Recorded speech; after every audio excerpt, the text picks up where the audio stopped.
নেত্রকোনার পূর্বধলায় বোরো ধান কর্তন উৎসব অনুষ্ঠিত হয়েছে। নতুন ধানের চিড়া দেব নতুন ধানের খই, নতুন ধানের ভাত রেঁধেছি পড়শিরা সব কই। এই প্রতিপাদ্যকে সামনে রেখে উন্নয়ন সহায়তার আওতায় কৃষি যন্ত্রপাতি বিতরণ ও বোরো ধান কর্তন উৎসব অনুষ্ঠিত হয়েছে। নেত্রকোনা জেলার পূর্বধলা উপজেলা কৃষি সম্প্রসারণ অধিদপ্তরের আয়োজনে উপজেলা প্রশাসনের সহযোগিতায় বোরো ধান কর্তন উৎসব শুরু হয়। শনিবার সকাল 11টায় উপজেলার নয়াপাড়া এলাকায় উপজেলা নির্বাহী অফিসার মোহাম্মদ খবিরুল আহসানের সভাপতিত্বে প্রধান অতিথি হিসেবে উপস্থিত ছিলেন জেলা প্রশাসক শাহেদ পারভেজ।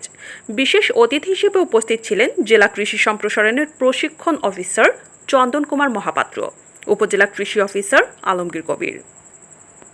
সমন্বিত ব্যবস্থাপনার মাধ্যমে কৃষি যান্ত্রিকীকরণ প্রকল্পের আওতায় সরকারি উন্নয়ন সহায়তায় 50% ভর্তুকি মূল্যে 4টি কম্বাইন হারভেস্টার মেশিন 4 জন কৃষকের মাঝে বিতরণ করা হয়েছে। নেত্রকোনা থেকে জাহাঙ্গীর আলমের তথ্যচিত্রে ডেস্ক রিপোর্ট, সত্যকণ্ঠ।